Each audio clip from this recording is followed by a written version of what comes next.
এই সংসারে প্রত্যেক ব্যক্তির জীবনে চাপ আর ভার থাকেই, কিন্তু সবাই সেটা নিয়ে তা করতে পারে না যা করা উচিত। এই চাপ আর ভার অপসারণের বদলে সে সেই চাপেই বন্দী হয়ে থেকে যায়। আসুন, আপনাকে এই প্রকৃতির একটা উদাহরণ দিচ্ছি, সেটা বোঝানোর জন্য, যেটা বোঝা আপনার জন্য খুব গুরুত্বপূর্ণ। কখনো কোনো বৃক্ষ নিশ্চয়ই দেখেছেন, সেখানে আপনি ফুলও দেখেছেন, ফলও দেখেছেন। কোনো ফুলকে হাতে চেপে ধরুন, তা থেকে সুগন্ধ বেরোবে যা আমাদের ভালো লাগে। কোনো ফল হাত দিয়ে চেপে দেখুন, তা দিয়ে রস বেরোবে, সেটাও আমাদের ভালো লাগে। অর্থাৎ চাপ আর ভার আমাদের জীবনে যে কোনো পরিস্থিতিতে, যে কোনো সময়, যে কোনো মুহূর্তে আমাদের ভাঙার জন্য নয়। এ আসে আপনাকে এটা জানানোর জন্য যে আপনাকে নিজেকে আরো বেশি প্রেরিত করতে হবে, আরো বেশি পরিশ্রম করতে হবে, আপনাকে সর্বশ্রেষ্ঠ হতে হবে। তাই কখনো এই চাপ আর ভার থেকে দূরে পালাবেন না। ভেবে নেবেন এরা জীবনের একটা অঙ্গ। তাদের ধনাত্মক রূপে দেখতে শিখুন। যদি এটা আপনি শিখে নেন, তাহলে বিশ্বাস করুন, আপনার আসল বিকাশ এখান থেকেই শুরু হবে। রাধা রাধা। শক্তি নেই নাকি? বাজাও।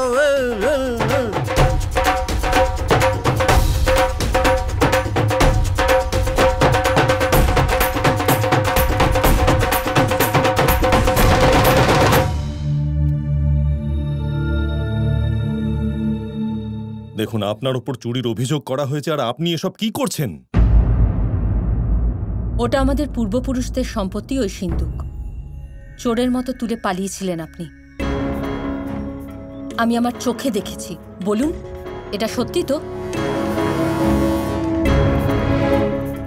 বলুন, আপনি চুরি করেছেন না করেননি?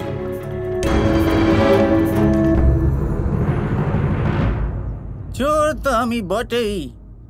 আমি শরীর থেকে রোগ চুরি করি, আর কিছু না। কিন্তু যে বিষয়ে আপনি কথা বলছেন না, সেটাই আমি এখানে বলতে এসেছি। আমি একজন চোরকে এখানে শনাক্ত করতে এসেছি।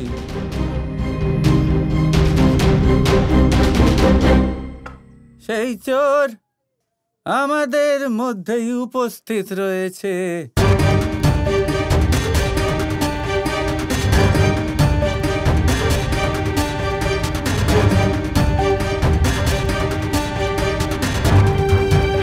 এসব আপনি কি বলছেন? কে সেই চোর? সেই চোর হলো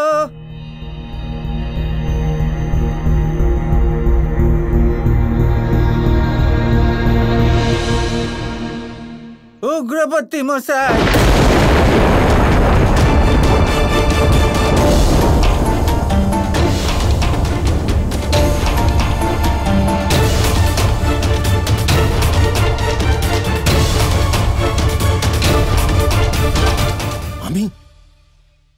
এসব আপনি কি বলছেন?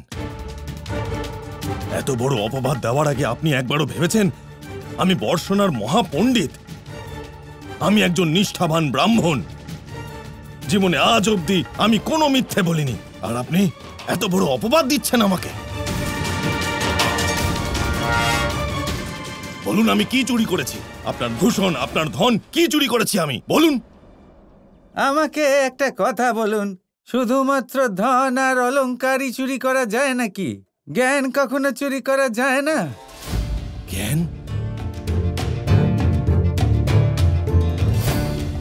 কি হলো, সবাই চুপ করে গেলেন কেন?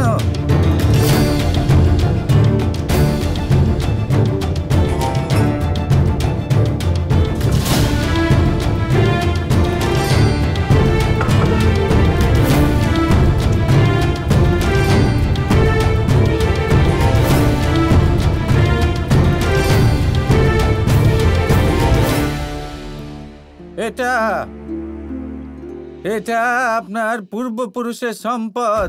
তারা তাদের অভিজ্ঞতা দিয়ে এই তামার পাতায় ব্রহ্মাণ্ডের জ্ঞান লিখে গেছেন। জীবনের অনন্ত রহস্য এখানে লিখেছেন কেন?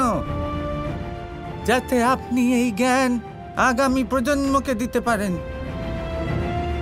যাতে আপনি এই জ্ঞান সমাজে ভাগ করে দিতে পারেন, লোকজনকে জীবনের মানে শেখাতে পারেন।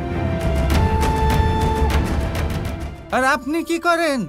হ্যাঁ, এগুলোকে লুকিয়ে রেখে দেন একটা সিন্ধুকে নিজের বাড়ির এক কোণায়। চুরি মানে হচ্ছে যেটা অন্য কারো সম্পত্তি, যাতে অন্য কারোর অধিকার আছে সেটা নিজের কাছে রাখা। আর আপনি সেটাই করেছিলেন। বলুন, আমি ঠিক বলেছি? হ্যাঁ। দেখুন, জ্ঞানের ওপর সবার সমান অধিকার, সকলের জ্ঞান পাওয়া উচিত। এবার বলুন, জগৎ থেকে জ্ঞান লুকিয়ে রাখা সেটা জ্ঞানের চুরি হলো না?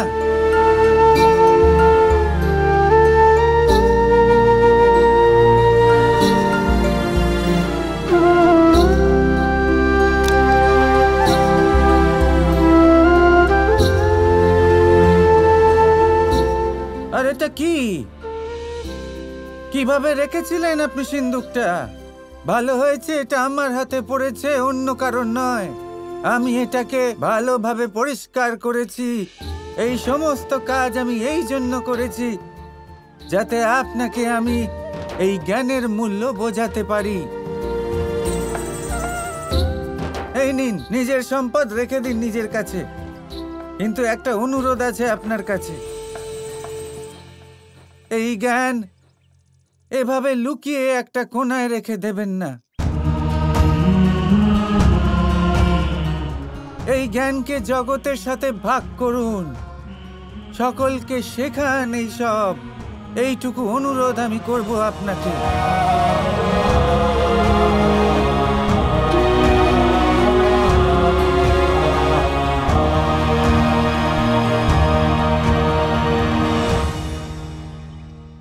অচ্যুতা দেবী অত্যন্ত পুণ্যের কাজ করেছেন। ওনার উদ্দেশ্য স্বার্থের জন্য নয়, লোকের কল্যাণের জন্য। তাই এই কাজকে চুরি বলা যায় না। এটা জেনেও যে আপনি ফিরলে আপনাকে চোর বলা হবে, তবুও আপনি এই গ্রন্থ সসম্মানে ফেরত দিয়েছেন। আপনার সাহসকে আমি প্রণাম জানাই। আর এই জ্ঞান দানের প্রতি নতুন প্রথা চালু করার জন্য আপনাকে ধন্যবাদ জানাই।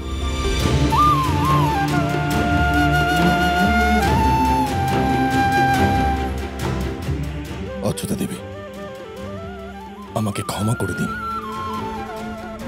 আয়নার জটিলতা তো অবুঝ, কিন্তু আমি ওদের কথা শুনে আপনাকে সন্দেহ করে বসলাম।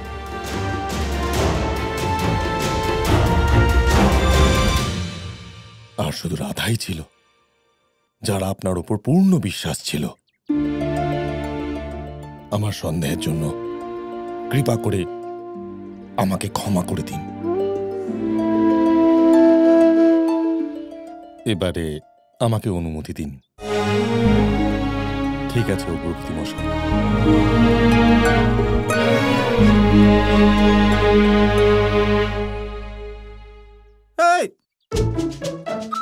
কি আমাদের বাড়িতে চুরি হয়ে গেছে, সব শেষ হয়ে গেছে, হয়ে গেছে নাটক করা? শুধু নাটক করতে পারেন, কাজ কে করবে? যান, আপনারা দুজনে গিয়ে চুপচাপ কাজ করুন।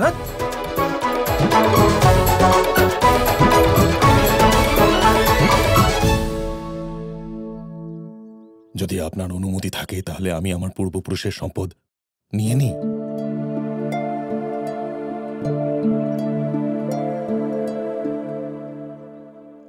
এসো আর ওঠাও, বাজাও।